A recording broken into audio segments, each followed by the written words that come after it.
Hi friends, welcome back to our channel cook with Stuti. അപ്പോൾ ഇന്ന് നമുക്ക് ഗോതമ്പ് പൊടിയും നേന്ത്രപ്പഴമൊക്കെ വെച്ചിട്ട് എണ്ണയൊന്നും ഉപയോഗിക്കാതെ ആവിയിൽ വെച്ച് വേവിച്ചെടുത്ത് ഒരു അടിപൊളി സ്നാക്ക് തയ്യാറാക്കാം.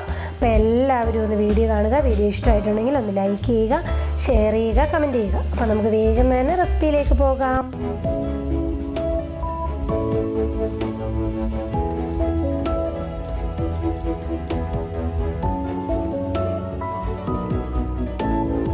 അപ്പോൾ നമുക്ക് തയ്യാറാക്കാനായിട്ട് തുടങ്ങാം. അതിനുവേണ്ടി അടുപ്പിൽ ഇതേപോലെ ഒരു പാൻ വെച്ചു. പാനിലേക്ക് ഞാൻ 1 ടേബിൾ സ്പൂണോളമുള്ള നെയ്യ് ഒന്ന് ഒഴിച്ചു കൊടുക്കുവാണേ.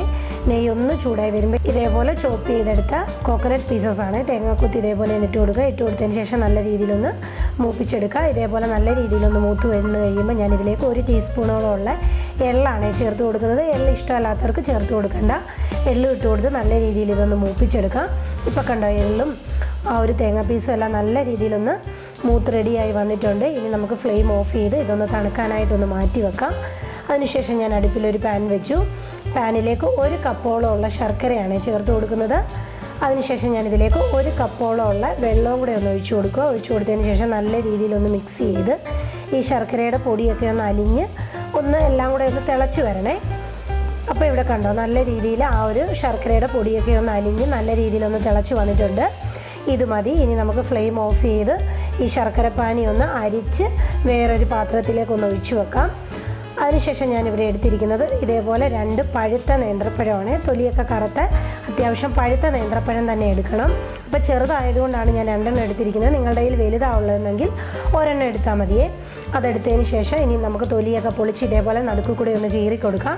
കീറി കൊടുത്തതിന് ശേഷം ഒരു മിക്സിയുടെ ജാർ വെച്ച് ആ ഒരു മിക്സിയുടെ ജാറിലേക്ക് ഇതേപോലെ ഒന്ന് കട്ട് ചെയ്ത് 2 എണ്ണം ഒന്ന് ചേർത്ത് കൊടുക്കാം. അപ്പോൾ ഇവിടെ കണ്ട 2 പഴം ഇതേപോലെ ഒന്ന് കട്ട് ചെയ്ത് ചേർത്ത് കൊടുത്തിട്ടുണ്ട്. ഇനി നമുക്കിത് നല്ല സ്മൂത്ത് പേസ്റ്റായിട്ട് നല്ല രീതിയിലൊന്ന് അരച്ചെടുത്തിട്ട് കൊണ്ടുവരാം. അപ്പോൾ ഇവിടെ കണ്ട നല്ല രീതിയിലൊന്ന് അരച്ചെടുത്തിട്ട് ഇതേപോലെ നല്ല രീതിയിൽ തന്നെ അരച്ചെടുക്കണം. തരിയൊന്നും ഉണ്ടാവരുത്. ഒന്ന് അരച്ചെടുത്തിട്ട് കൊണ്ടുവന്നിട്ടുണ്ട്. ഇനി നമുക്കിതൊന്ന് സൈഡിലേക്കൊന്ന് മാറ്റി വെക്കാം. അതിനുശേഷം ഞാനൊരു ബൗൾ വെച്ചു. ബൗളിലേക്ക് 1 കപ്പോളം ഉള്ള ഗോതമ്പ് പൊടിയാണ് ചേർത്ത് കൊടുക്കുന്നത്. ചേർത്ത് കൊടുത്തതിന് ശേഷം നമ്മൾ അരിച്ച് റെഡിയാക്കി വെച്ചിരുന്ന ആ ഒരു ശർക്കരപ്പാനിയില്ലേ, അത് മുഴുവനായിട്ട് നമുക്കിതിലേക്കൊന്ന് ചേർത്ത് കൊടുക്കാം. ചേർത്ത് കൊടുത്തതിന് ശേഷം ഇനി നല്ല രീതിയിൽ കട്ടകളില്ലാതെ നല്ല സ്മൂത്തായിട്ട് ഇതൊന്ന് മിക്സ് ചെയ്തെടുക്കാമേ. ഇപ്പോൾ ഇവിടെ കണ്ടോ, നല്ല രീതിയിൽ ഞാനൊന്ന് മിക്സ് ചെയ്ത് റെഡിയാക്കി എടുത്തിട്ടുണ്ട്. അതിനുശേഷം ഞാനിതിലേക്ക് അരച്ചുകൊണ്ട് വന്നിരുന്ന ആ ഒരു പഴത്തിൻ്റെ മിക്സില്ലേ, അത് നമുക്കിതിലേക്കൊന്ന് ചേർത്ത് കൊടുക്കാം. ചേർത്ത് കൊടുത്തതിന് ശേഷം വീണ്ടും ഇതെല്ലാം കൂടെ നല്ല രീതിയിലൊന്ന് മിക്സ് ചെയ്തെടുക്കാം. അപ്പോൾ ഇവിടെ കണ്ടോ, എല്ലാം ഞാൻ നല്ല രീതിയിലൊന്ന് മിക്സ് ചെയ്തെടുത്തിട്ടുണ്ട്. മിക്സ് ചെയ്തതിന് ശേഷം ഇച്ചിരി കട്ടിയായിട്ട് തോന്നുവാണ്. അപ്പോൾ ഞാൻ ഇതിലേക്ക് 1/4 കപ്പ് മാത്രം നമ്മൾ പഴം അരച്ചുകൊണ്ട് വന്ന മിക്സിയിലേക്ക് ഒഴിച്ചു കൊടുത്തിട്ട് അതൊന്ന് കലക്കി ഇതിലേക്കൊന്ന് ഒഴിച്ചു കൊടുക്കുക. ഒഴിച്ചു കൊടുത്തതിന് ശേഷം വീണ്ടും നല്ല രീതിയിൽ നമുക്കൊന്ന് മിക്സ് ചെയ്തെടുക്കാം. ഇപ്പോൾ അവിടെ കണ്ടോ, നല്ല രീതിയിൽ ഞാനൊന്ന് മിക്സ് ചെയ്ത് ഈ ഒരു ബാറ്റർ എന്ന് പറയുന്നത് ഇഡലി മാവിൻ്റെ ബാറ്റർ ആയിരിക്കണം കേട്ടോ. ഒരുപാട് ലൂസും ആവരുത്, എന്നാൽ ഒരുപാട് തിക്കും ആവരുത്. ഈ ഒരു പരുവായിരിക്കണം. അതിനുശേഷം ഞാൻ ഇതിലേക്ക് ഇനി ചേർത്ത് കൊടുക്കുന്നത് നമ്മൾ ആദ്യമേ തന്നെ നെയ്യിൽ വറുത്ത് വെച്ചിരുന്ന ആ ഒരു തേങ്ങാക്കൊത്തും അതേപോലെ തന്നെ എള്ളും എല്ലാം കൂടെയുള്ള മിക്സിൽ അതൊന്ന് ചേർത്ത് കൊടുക്കാം. ചേർത്ത് കൊടുത്തതിന് ശേഷം ഇതിലേക്ക് മധുരം ഒന്ന് ബാലൻസ് ചെയ്യാൻ വേണ്ടി ഞാൻ 1 പിഞ്ച് ഉപ്പും കൂടെ ഒന്ന് ഇട്ട് കൊടുക്കും. എന്നിട്ട് എല്ലാം കൂടെ വീണ്ടും നല്ല രീതിയിലൊന്ന് മിക്സ് ചെയ്തെടുക്കാം. ഇപ്പോൾ ഇവിടെ കണ്ടോ, നല്ല രീതിയിൽ മിക്സ് ചെയ്ത് ഇതേപോലെ കോരി ഒഴിക്കുമ്പോൾ നമ്മുടെ ആ ഒരു ഇഡലി ബാറ്ററിൻ്റെ പരുവം പോലെ റെഡിയായി കിട്ടിയിട്ടുണ്ട്. ഇത് മതി. ഇനിയിപ്പോൾ ഇത് റെസ്റ്റ് ചെയ്യാനൊന്നും വെക്കണ്ട. ഇനി തയ്യാറാക്കുന്നത് എങ്ങനെയാണെന്ന് നോക്കാം. അതിനുവേണ്ടി ഞാനിപ്പോൾ ഇതേപോലെയുള്ള ഒരു കേക്ക് ടിന്നിലാണ് തയ്യാറാക്കുന്നത്. അപ്പോൾ നല്ല രീതിയിൽ ഇതിലേക്ക് നെയ്യൊക്കെ ഒന്ന് തടവി കൊടുത്ത് നല്ല റെഡിയാക്കി വെച്ചിരിക്കുന്ന പാത്രമാണ്. നിങ്ങൾക്ക് വേണമെങ്കിൽ പ്ലേറ്റിലും ചെയ്തെടുക്കാമേ. എന്നിട്ട് നമുക്കിതിൽ നിന്നും കുറേശ്ശെ ഒന്ന് ഒഴിച്ചു കൊടുക്കാം. ഞാനിപ്പോൾ 2 വട്ടമായിട്ടാണ് ഇത് തയ്യാറാക്കുന്നത്. അപ്പോൾ തിന്നായിട്ടുള്ള ഒരു അപ്പമാണ് നമുക്ക് കിട്ടുന്നത്. നിങ്ങൾക്ക് ഒരുമിച്ച് മൊത്തവും കൂടെ വേണമെങ്കിൽ ഒഴിച്ചു കൊടുത്ത് റെഡിയാക്കി എടുക്കാം. അപ്പോൾ ആദ്യമേ ഞാനിപ്പോൾ ഇത്രയൊന്ന് ഒഴിച്ചു കൊടുക്കും. ഒഴിച്ചു കൊടുത്തതിന് ശേഷം നല്ല രീതിയിൽ ഒന്ന് റെഡിയാക്കി എല്ലായിടത്തും ഒരേപോലെ മാവെത്തുന്ന രീതിയിലൊക്കെ ഒന്ന് റെഡിയാക്കി കൊടുത്തിട്ടുണ്ട്. ഇത് മതി. ഇനി നമുക്കിത് അടുപ്പിലേക്ക് മാറ്റാം.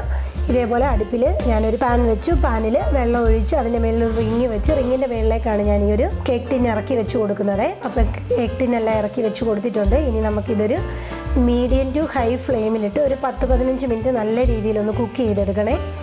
അപ്പോൾ നമുക്കിതൊന്ന് അടച്ചു വെച്ച് കൊടുക്കാം.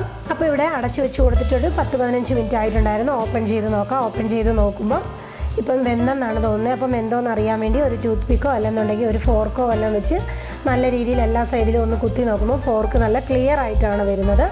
അപ്പം നമ്മളുടെ ഈ ഒരു അപ്പം വെന്ത് വന്നിട്ടുണ്ട്. ഇനിയിപ്പം തണുക്കാനായിട്ട് ഇത് അടുപ്പിൽ നിന്ന് എടുത്ത് മാറ്റി വെക്കാം. അപ്പോൾ ഇവിടെ നമ്മുടെ ആ ഒരപ്പം നല്ല രീതിയിൽ തണുത്ത് റെഡിയായി വന്നിട്ടുണ്ട്. ഇതേപോലെ സൈഡിൽ നിന്ന് ഞാനൊന്ന് വിടിയിപ്പിച്ച് കൊടുക്കും. വിടിയിപ്പിച്ച് കൊടുത്തതിന് ശേഷം ഇങ്ങനെയൊന്ന് ഫോൾഡ് ചെയ്തെടുത്താൽ നല്ല തിന്നായിട്ടുള്ള അടിപൊളിയായിട്ടുള്ള നല്ല സോഫ്റ്റായിട്ട് കണ്ടോ, നല്ല സോഫ്റ്റായിട്ടുള്ള അപ്പമാണ്. ഇനി നമുക്കിതൊരു കത്തി വെച്ച് നമുക്ക് ഇഷ്ടമുള്ള രീതിയിൽ മുറിച്ചെടുക്കാം. കണ്ടോ, മുറിച്ചെടുത്ത ഒരു പീസ് കണ്ടോ നല്ല അടിപൊളിയായിട്ട് പെർഫെക്റ്റായിട്ട് വന്നിട്ടില്ലേ. ഒരേ രീതിയിൽ എല്ലായിടവും വെന്ത് നല്ല അടിപൊളി ടേസ്റ്റാണ് കഴിക്കാൻ. ചായയുടെയൊക്കെ കൂടെ വളരെ ഹെൽത്തി ആയിട്ടുള്ളൊരു സ്നാക്കാണ്. അപ്പോൾ മസ്റ്റായിട്ടും എല്ലാവരും ഒന്ന് ട്രൈ ചെയ്ത് നോക്കുക. ട്രൈ ചെയ്ത് നോക്കിയിട്ട് ഫീഡ്ബാക്ക് തരിക. അപ്പോൾ ഇതേപോലെ ഒരു പുതിയ റെസിപ്പിയിലൂടെ കാണുന്നിടം വരെ ബൈ ബൈ, ടേക്ക് കെയർ.